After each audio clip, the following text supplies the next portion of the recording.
കൊച്ചിയിൽ നിന്നാണ്. അത് കൊച്ചിയിലെ വിവിധ ലഹരി കേസുകളിലായി 4 പേർ പിടിയിലായി എന്നുള്ളതാണ്. എളമക്കര, തോപ്പുംപടി, പാലാരിവട്ടം എന്നിവിടങ്ങളിൽ ആയിരുന്നു പരിശോധന.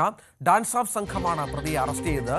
ആജ്ഞ ചേരുകയാണ്. ആജ്ഞ, ഇപ്പോൾ നമുക്കറിയാം ഓണക്കാലമാണ്, ലഹരി ഒക്കെ ഇങ്ങോട്ടേക്ക് വല്ലാതെ പ്രവഹിക്കുന്ന ഒരു സമയം കൂടിയാണ്. നേരത്തെ ലഭിച്ച വിവരത്തിന്റെ അടിസ്ഥാനത്തിലായിരുന്നോ പരിശോധന?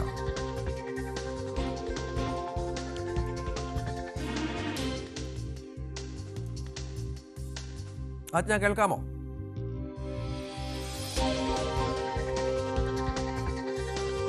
കൊച്ചിയിൽ ലഹരി വേട്ട എന്നുള്ളതാണ് ഏറ്റവും പുതിയ വാർത്ത. ഡാൻസ് ഓഫ് സംഘം 4 പേരെ അറസ്റ്റ് ചെയ്തു. എളമക്കരയിൽ നിന്ന് 2.26 കിലോഗ്രാം കഞ്ചാവ് പിടികൂടിയ പശ്ചാത്തലമുണ്ട്. ഒഡീഷ സ്വദേശി ഹരേ കൃഷ്ണ നായിക്കാണ് കസ്റ്റഡിയിലായ ഒരാൾ. തോപ്പുംപടിയിലും പാലാരിവട്ടത്തും MDMA-യും പിടിച്ചു. മട്ടാഞ്ചേരി സ്വദേശികളായ മുസ്തഫ, നാസിഫ് എന്നിവർ പിടിയിലായി. മലപ്പുറം വട്ടക്കുളം സ്വദേശി വിഷ്ണുരാജിനെ പിടിച്ചത് പാലാരിവട്ടത്തു നിന്നാണ്. ആജ്ഞ, എന്തൊക്കെയാണ് മറ്റു വിവരങ്ങൾ?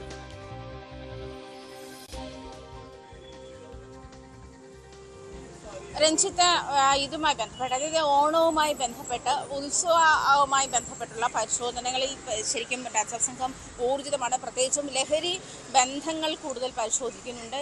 കേരളത്തിലേക്ക് ഈ സമയത്ത് ലഹരി കടത്തുകൾ ഏറുകയും അല്ലെങ്കിൽ ലഹരി വിൽപ്പന ഏറുകയും ചെയ്യുന്ന ഒരു സാഹചര്യമാണെന്ന് മനസ്സിലാക്കിക്കൊണ്ട് തന്നെയാണ് ഡാൻസ് ഓഫ് സംഘവും പോലീസും അതുമായി ബന്ധപ്പെട്ടിട്ടുള്ള പരിശോധനകൾ ഊർജിതമാക്കിയിട്ടുണ്ട്. പ്രത്യേകിച്ചും അവർ പോലീസ് സ്റ്റേഷനിൽ നിന്നും അറിയിക്കുന്നതനുസരിച്ച് അന്യസംസ്ഥാന വാഹനങ്ങൾ, അതായത് സംശയമുണ്ടാക്കത്തക്ക രീതിയിൽ വരുന്ന വാഹനങ്ങളെല്ലാം പരിശോധിക്കുന്നുണ്ട്, ആളുകളെ പരിശോധിക്കുന്നുണ്ട്.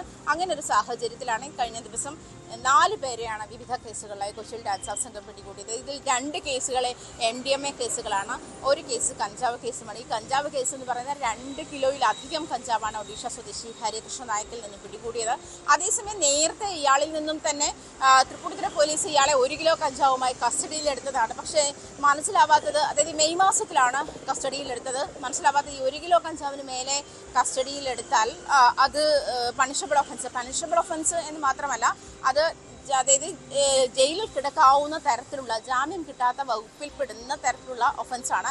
എന്നിട്ടും ഈ ചെറിയ കാലയളവിനുള്ളിൽ അയാൾ മറ്റൊരു വലിയ ലോഡുമായി അയാളെ പിടികൂടുന്ന ഒരു സാഹചര്യം കൂടി ഉണ്ടായി. അങ്ങനെയുള്ളപ്പോൾ ഇതിനകത്ത് ഉണ്ടാകുന്ന ഒരു സംശയം എന്ന് പറയുന്നത്, ഈ ലഹരി കേസിൽ പിടികൂടുന്ന പ്രതികളെ, അത് പ്രത്യേകിച്ചും ജാമ്യമില്ല വകുപ്പ് പ്രകാരം ചാർജ് ചെയ്യേണ്ട കേസുകളിലുള്ള പ്രതികളെ വീണ്ടും അതിന് അനുവദിക്കുന്ന തരത്തിലേക്കുള്ള നീക്കം പോലീസിൻ്റെ ഭാഗത്തുനിന്ന് ഉണ്ടാകുന്നുണ്ടോ, അല്ലെങ്കിൽ അതോറിറ്റിയുടെ ഭാഗത്തുനിന്ന് ഉണ്ടാകുന്നുണ്ടോ എന്നുള്ള ചോദ്യം ബാക്കിയാവുകയാണ്. കാരണം ഈ മെയ് മാസം മുതൽ ഈ ഒരു കാലയളവിനുള്ളിൽ നേരത്തെ അദ്ദേഹത്തിൻ്റെ 1 കിലോയിൽ മേലെ കഞ്ചാവ് പിടിച്ചിരുന്നു. ഇപ്പോൾ 2.26 kg കഞ്ചാവാണ് ഈ ഹരികൃഷ്ണ നായിക്കിൽ നിന്ന്, ഒഡീഷ സ്വദേശി ഹരികൃഷ്ണ നായിക്കിൽ നിന്ന് പിടികൂടിയത്.